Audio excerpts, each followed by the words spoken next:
that? I don't know if I had anything to do with that or not. No, it's a coincidence. I just like to say I was really happy with today's practice. Normally, the last real practice at training camp, a lot of people get a little bit distracted. But what we did is we went out and really challenged our guys with short yardage, goal line, backed up, 2-minute, no huddle, desperation field goals. Covered a lot of ground, and our guys did a nice job.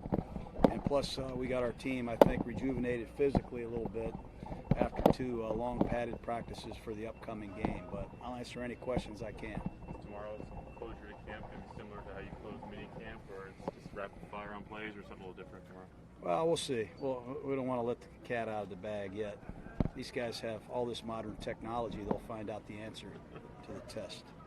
So Griff Whalen running with Mari and Jordy there for a little bit. What have you liked about what he's done in camp?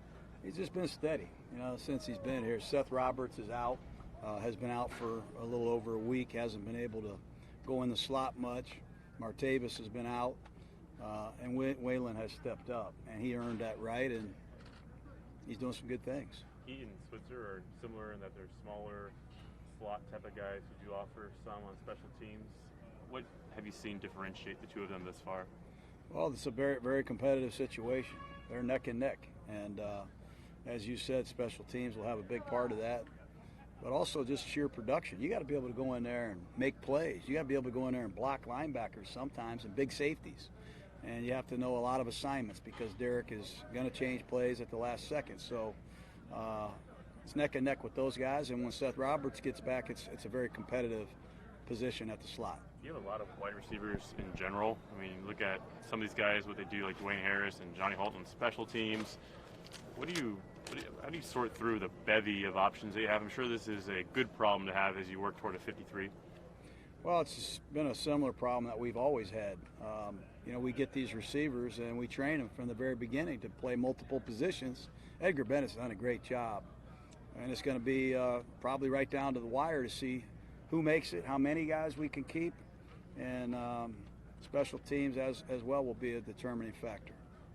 There's one play maybe midway through practice where Martavis is downfield, the car throws, Conley's right on him. They both go up for the ball, come down. I mean, I'm sure there's an exhale when they both get up and jog back to the huddle, but that's good to see those guys in the field and practicing. I try not to think like that. I think too many of us are thinking like that. There's going to be some of that in this game, and you just got to hope for the best. And our guys did a great job, I think, today and throughout camp, maintaining a really good etiquette, taking care of each other, trying to avoid piles of bodies, being on the ground. But now that I think of it, yeah, I'm glad both of them got up. Donald Penn. Since we didn't get to ask you yesterday, just what went into the decision to ask Donald to move over to the right side for now, and how much of it is a reflection of the progress that Colton Miller's made this offseason? Well, Colton's made a lot of progress. He's done a great job for us, and Donald Penn has played right tackle in the past, and by no means are we done. We haven't settled on any starting lineups yet, but we really didn't want to disrupt Colton's status right now without being sure where Donald exactly was physically. So this is an opportunity to get Penn back on the field with us, not only test the ankle, test his conditioning, get his timing down, get back in the channel of our offense, and then we'll address this later next week. From a football shape standpoint, where is Donald Penn? It seems like all the time that he's missed, especially for a foot injury, it would take some time for him to get. Yeah, he'll have to answer that. I think he'll tell you that he's a little rusty, and there's one thing to condition over here in an air-conditioned tent, drinking cherry juice. They do the workout and they get sponged down and they get cherry juice to recover. It's a heck of a lot different when you got to block Justin Ellis and some of these characters. So he needs a lot of cherry juice, I'm sure, today.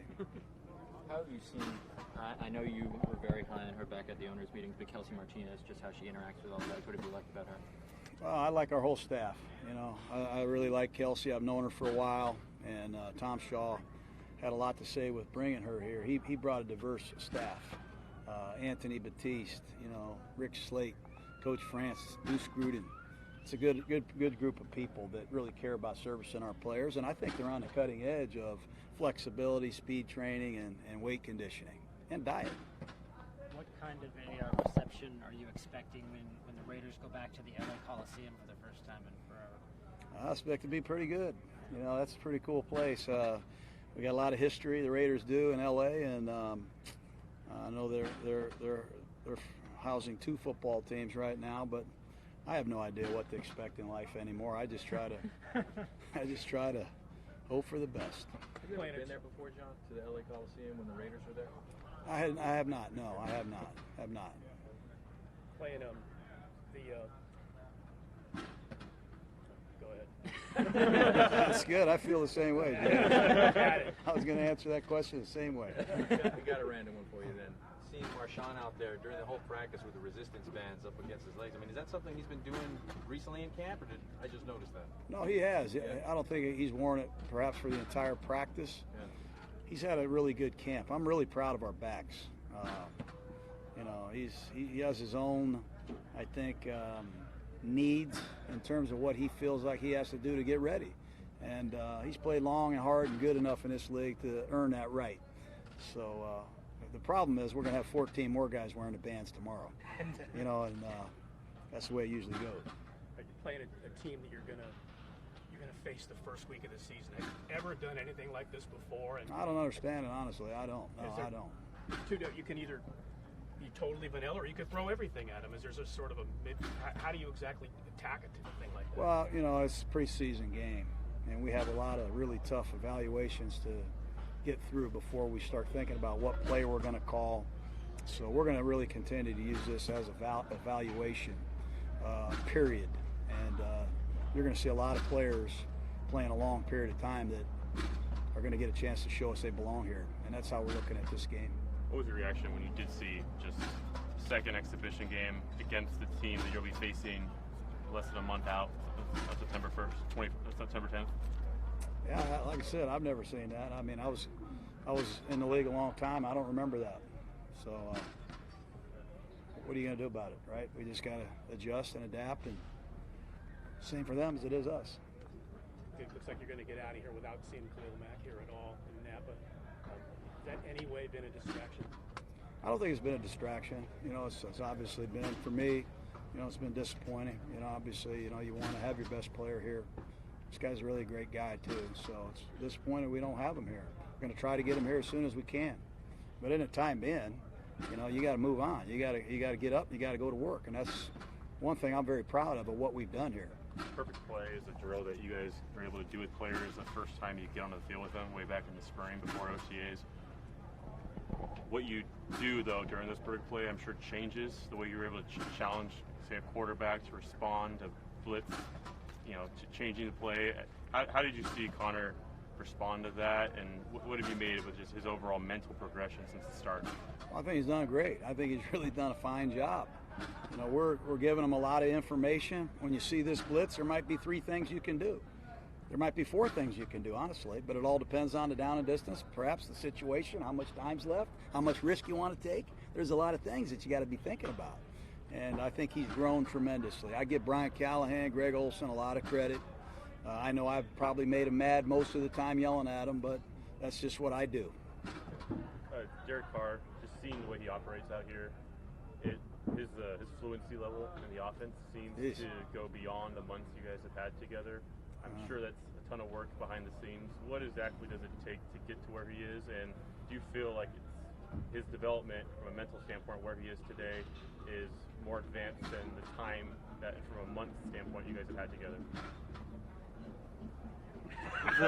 That was heavy now. That was a heavy one. I think he's I think he's one of the best in terms of processing information. I think he craves new things. He wants, what do you got today? What do we got today? What are we doing today? What's new? What do we got? He has a photographic memory. It comes so easy to him. He's got the offense mastered more than I do. That's for sure. How much of a resource was your brother when you brought in Derek Carrier in terms of seeing what kind of guy he was? Yeah, my son too. My son was strength coach out there. Loved Carrier. Jay loved Carrier. Carrier got hurt as a Redskin, and he got into a log jam. A couple other guys emerged, got released. Sean McVay, who was with the Redskins, claimed Carrier. And when Carrier got to be a free agent, I got Carrier. So there's a lot of Carrier fans out there. I'm leading the charge. What about his game? Why are you a fan Good of player, man. He's a really good player. He can play in the slot and be a big receiver. He can play in line and be a tight end. He can cover kicks. He can run option routes. He has quickness and savvy and great instincts. He's been a former receiver in college, so he's what I call a joker. You can line him up in any hand. He can line up in the backfield. He can line up here, there, or anywhere. He's a good player. Coach, forgive me if you've been asked this already, but what's it been like having Jamal Singleton on the staff? It seems like he's really relatable, holding the players accountable, though, kind of like a player's coach. He's a good coach. He's an Air Force grad, and has a certain degree of character that is special. He got great communication skills, great work ethic. He's upbeat and positive. He's a leader, and he's one of the best running back coaches in football. Feels like you guys have a good handle on Martavis and what caused him to miss the last couple of practices with the headaches or whatever it was. I don't know. I really don't know. We're calling Martavis the White Tiger. You know, I used to go to Busch Gardens in Tampa. We call Galloway the White Tiger in Tampa. You know, you go to Busch Gardens and they got a white tiger. You go 12 times, 13 times I went to Busch Gardens. The white tiger was always in his cage. Well, the white tiger came out today. Bryant came out. I don't know if you get that analogy, but sometimes he comes out to play and sometimes he doesn't. And it's good to see him because he's really special, like the white tiger. We got time for one more, guys. One more. It's late in the day here, man. On Obi? Update? I don't have any update. He's being evaluated, and you know, we'll have some information hopefully when we get back to Alameda. Matt, do you have something? I was just saying about Jared Cook. Wasn't out here today. Was he dealing with that? Yeah, we just, you know, legs and just overall rest. Sore. He's practiced every day and practiced hard. So just an opportunity for a couple guys to you know, get some extra treatment and prehab, I call it. Okay, guys. Okay. Thank you very much. All right, guys. Have a good day. See you guys back in Alameda, huh? Yeah, that's the last one.